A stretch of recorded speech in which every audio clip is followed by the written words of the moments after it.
皆さんごきげんよう、上川薫です。今回取り上げる話題はウクライナ情勢関連のニュースを取り扱っていきます。前回の動画においてロシアの反体制派の主要人物の一人だったナワルヌイ氏が刑務所にて獄死したというニュースを取り上げました。彼の死に伴って世界がどのような反応したかを取り上げていきます。また、東部戦線最大の激戦地として紹介し続けてきたアウディウィーカ、ついにウクライナ軍の総司令官がこの町からの撤退を発表しています。アウディウィーカの陥落が全体の状況にどれほどの影響をもたらすかについても解説しておきましょう。それでは今日取り上げる主な話題はこちらです。1、ナワリヌイ氏、刑務所にて獄死、追悼者は逮捕、各国首脳から批判。2、東部戦線アウディウィーカ、撤退表明、増援は撤退支援だったことが分かりました。3、ロシアの戦費31兆円、死傷者30万人超え、ナワリヌイ氏死亡、ゼレンスキー氏、プーチンに殺害されたのは明白だ。各国首脳から非難相次ぐ。ロシアの反政権運動指導者、アレクセイ・ナワリヌイ氏が死亡したと、ロシア当局が発表したことを受け、各国の首脳らからは、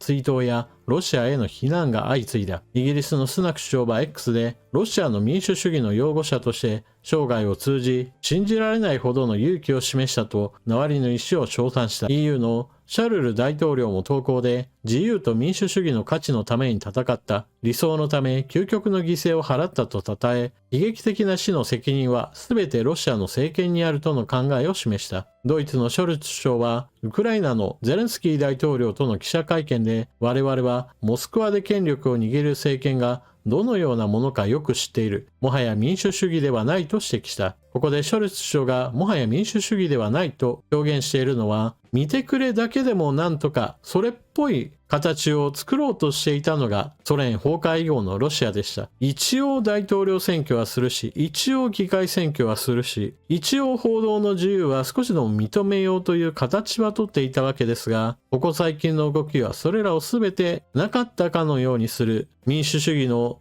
ハリボテすらももはやなくそうとしていることを非難しているわけです。ゼレンスキー氏はプーチンに殺害されたのは明白だと非難した。アメリカのハリス副大統領はロシアが何を言ってもロシアに責任があると強調し、事実が確認されればプーチンの残虐さのさらなる印だと述べた。フランスのマクロン大統領は X で、今日のロシアでは自由な精神は収容所に送られ死刑にされると憤った。ナワリヌイ氏の死が伝えられた後、ロシア各地でそれなりに彼を追悼する集会が各地で発生しました。しかしそのような集会はそれぞれの地の警察が全て取り締まりを行い解散させられました。解散をさせるときに抵抗した人々が100人ほど捕まっています。そして人々が花を手向けたのですが、それらについてもその日のうちに全てが撤去されていきました。ロシア当局としてはナワリヌイ氏を哀悼する行為その自体を取り締まるような動きを見せています。ただしここで注意しなければならないのは、別にナワリヌイ氏がプーチン大統領にとって変わるだけの大人物ではなかったというところです。彼の死に際して各国の首脳がプーチン大統領を非難し、ナワリヌイ氏の死を悼んでいるわけですが、実際には実態以上に評価された人物だと言えるでしょう。しかしそのような実際には政権を脅かすほどではないような小物にすらももはや生存を許せないほどにプーチン大統領が自分の政権を維持することにこだわっているというのが今のロシアの姿です。次に東部戦線アウディウィーカ撤退表明が行われています。ウクライナ軍総司令官、東部アウディウィーカからの撤退を表明。ウクライナ軍のシレスキー総司令官はロシア側との間で長く攻防が続いてきた東部ドネツク州の拠点アウディウィーカから部隊を撤退させると発表しました。ウクライナ側の撤退に伴い、ロシア軍による攻撃の激化も指摘されています。ウクライナ軍のシルスキー総司令官は、長く攻防が続いてきた東部アウディウィーカについて、包囲を避け、兵士の命を守るため、部隊を撤退させ、より優位な戦線の防衛に移るとし、部隊を撤退させると発表しました。アウディウィーカは、ドネツク州の中心都市、ドネツクの15キロほど北に位置する工業都市で、州全域の掌握を狙うロシア軍は、去年10月頃から多くの部隊を投入し、兵士の犠牲を厭わずに攻撃を強めていました。アメリカのシンクタンク戦争研究所は、アウディウィーカとその周辺でのロシア軍の進軍の速度は、引き続き遅いままだとして、ウクライナ軍の撤退は比較的秩序だって行われていると分析しています。アウディウィーカは、ヨーロッパ最大級とされる製鉄用のコークス工場がある工業都市です。2014年以降、親ロシア派の武装勢力とウクライナ軍による戦闘が行われてきた場所で、ドネツク市が親ロシア派に支配されてからは、政府側の最前線の防衛拠点となってきました。おととし、ウクライナに侵攻したロシア軍は、ドネツク州全域を掌握する足がかりとして、侵攻開始当初からアウディウィーカへの攻撃を続けてきました。地元の市長によりますと、激しい戦闘により市街地は瓦礫と化し、生活インフラのほとんどが停止したということです。また、侵攻前には3万3000人いた住民の多くは退避し、今月上旬には市内に残るのは900人ほどだと市長は明らかにしています。町から退避するウクライナ軍の兵士が町の様子を映像として残しています。町には建物は残ってはいますが、攻撃を受けていないところはどこもありません。すべてが攻撃を受け、その中でも何とか形を保っているような状態です。ここにかつて3万人の人たちが住んでいた面影はもはやありません。町は軒並み攻撃し尽くされており、どこもかしこも壁には穴が開き、屋根は崩れている様子がわかります。ウクライナ軍部隊の撤退により、ロシア軍が市内へ入ってきています。そのため占領地域に彼らが旗を掲げているところです。また、これまで激しい戦いが続いてきた町の北側においても主要な防衛拠点となっていたコークス工場にロシア軍の兵士たちが旗を掲げているところが公開されています。ウクライナ軍の撤退がどれほどの規模でどこまで下がっているかについては今のところ判明していません。こちらの戦況地図はまだ更新する前の状態です。ここからどの部分までウクライナ軍が撤退して防衛ラインを引き直すかはわかりません。ただ、包囲されることを懸念しての撤退ということを考えれば、いわば都市部になっていたような部分のみ部隊を引いて他の防衛ラインとある程度面合わせをするのかなというふうに思います。そしてこのような撤退の時には猛烈な攻撃が行われる危険性があります。それは陣地にいる時であれば砲撃も遠距離攻撃の各種ミサイルなどもある程度耐えることができるのですが、移動する時というのはどうしても無防備になりがちです。そこでウクライナ軍は先日増援を送ったと発表していたのですが、どうやらその部隊はある程度撤退を支援するための増強だったとみられます。そしてその中には対空兵器なども含まれていたようです。ウクライナ軍はこの日3機の戦闘機スフォーイ34とスフォーイ35を撃墜したと発表しています。撤退するウクライナ軍を攻撃しようとして前線へと出てきた戦闘機を撃ち落とすことができたようです。おそらくはどこかの町からパトリオットミサイルをこの近辺へと配置し直したのでしょう。さて、それでは今回のアウディウィーからの撤退に伴い前線の様子について再確認しておきます。ロシア軍による侵攻によってウクライナ各地が占領されています。戦争研究所はロシア軍の占領している地域を赤く塗る地図を発表しています。左が2022年4月の状態でロシア軍が首都攻略を目指していた頃の話です。ロシア軍は首都キーウと第2の都市ハルキウに対しても攻勢を仕掛けていたがため、ウクライナの北部戦線、東部戦線、南部戦線という3方面にわたって攻勢が仕掛けられていました。その後、ウクライナ軍の反撃に伴って首都攻略は失敗し、第2の都市ハルキウに対する攻勢もまた失敗しています。そのため現在の戦線は東部戦線、南部戦線、この2つの戦線へと絞り込まれています。今回激しい戦いの決着としてアウディウィーカが陥落したわけですが、全体状況から言えば東部戦線の一つの戦場がロシア軍により占領されてしまったという状態で、政治的には確かに非常に重たい意味を持ちます。プーチン大統領としては大統領選挙前にドンバス地方全体に対する制圧が少し前進したと発表できるでしょう。ただ当初目指していたウクライナ全土の制圧に比べれば現在の状況はかなり改善したままとも言えます。今の調子での戦いが続いた場合においては、2022年当時の占領地域を取り戻そうとした場合においては、おそらく5年10年レベルの時間が必要となるでしょう。問題なのはプーチン大統領がそのような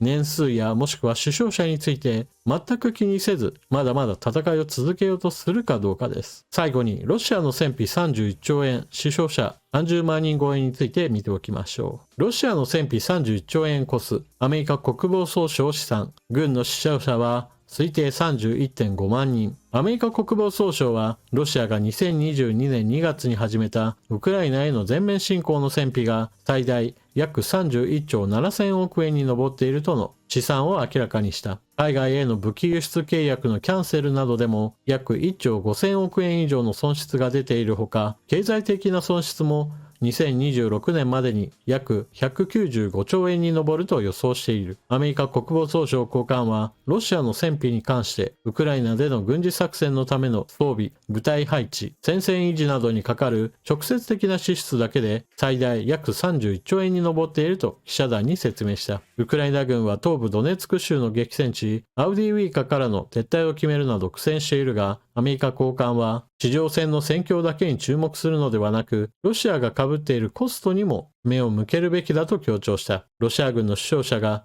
推定31万5000人に上っているとも指摘した。戦争が早く終わってほしいと思う人たちの中には、今回のようなアウディウィーカの陥落に伴って、もうウクライナの方が降参すればよいにというふうに考える人もおられるでしょう。実際そのような形で、いわゆる戦争疲れといったものから、ウクライナの方に妥協を求める声というのは、そもそも2022年のロシア軍の本格的な侵攻が始まった当初から存在していました。そしてそのような人たちは今でも同じようなことを言います。ロシアには勝てないんだからウクライナの方がさっさと妥協すればよいのに、そうすればすぐに戦争なんて終わるじゃないかという具合にして。なお、このような話に少し派生する形で出ているのが、プーチン大統領は当初から戦争なんか望んでいない。そのために休戦を何度となくウクライナの方に申し込んでいるのに、それをウクライナの方が戦争をしたがっていて跳ねつけているんだ。戦争をしたがっているのはウクライナだといったような広報を行っています。なお、これについてはかなりの誤解というものが含まれていて気をつけなければなりません。プーチン大統領は本格的な侵攻を始めた当初から現在に至るまで、ウクライナに望むものは何か大きな点を3つ提示しています。まず第一に、ナチス政権を打倒せよ。現在のゼレンスキー大統領はユダヤ系の人物ですが、そのような人物に対して彼はナチス、もしくは彼の政権そのものはナチ党員であるかのような話をしていて、それらの人々が一掃されなければならないと話をしています。これはロシアとしては現在の政権をそのものを解体せよという要求です。第2のポイントは非武装化です。ウクライナ軍はウクライナに住んでいるロシア系住民を虐殺している。だからこそナチ政権だと呼んでいるわけですが、そのようなことをする軍隊というものは存在してはならない。ウクライナは非武装化せよという話をしています。これはウクライナ軍を解体せよという話です。そして3つ目のポイントは中立化せよという話です。これはプーチン大統領が NATO が拡大してきたからこそ、ロシアは仕方なく自分たちの身を守るために特別軍事作戦を行っているんだという話をしていて、そのような懸念点を払拭するために、ウクライナは未来にわたって NATO に加盟するようなことをしない、そのことを約束せよという話をしています。以上の3つのポイントを受け入れろ。受け入れるんであればさっさと戦争を終わるという話をしているわけですが、ここでのポイントは、政権を解散し、軍隊を解散し、NATO にも加盟しない。それによって、ロシアによる支配を受け入れろというお話です。確かに、お題目としては、休戦を申し入れ、その条件を受け入れるんであれば、戦争をやめてもいいよという話をしているわけですが、この条件を飲むということは基本的には、ウクライナにとっては全面的な降伏を飲むようなものであり、とてもではありませんが、この条件を受け入れて休戦するわけにはいきません。これはもはやウクライナという国家がなくなることを意味します。何しろ政権がなくなって軍隊も解散した後であれば、ロシアとしては自分たちの軍隊を改めて送り込めば、これほど楽にウクライナを滅ぼせる条件はないでしょう。ただ、このような条件を一切無視した状態、しかもプーチン大統領自身が言っているにもかかわらず、この発言を無視した人々は、ウクライナの方が戦争し上がっているんだ、プーチン大統領は平和を望んでいるんだ、なんていう形でウクライナの批判を続けています。ここから日本が学ばなければならないポイントとしては、侵略する側はいくらでも何とでも言える、そのようなことを意識しなければなりません。日本国内には自分たちに非さえなければ、世界は平和になるし、日本は絶対にどこの国からも攻め込まれないから平和な状態を保つことができるんだというような、かなり現実から遠いところから平和主義を語る人たちがいます。しかし、今起こっている現実というのはそのような机上の空論で平和主義を語るのではなく、実際に戦争が起こっていて、その戦争の当事者はまさに様々な理論を尽くして自分たちにとって都合の良いようにいくらでも話を作ってくるんだぞ。その話に基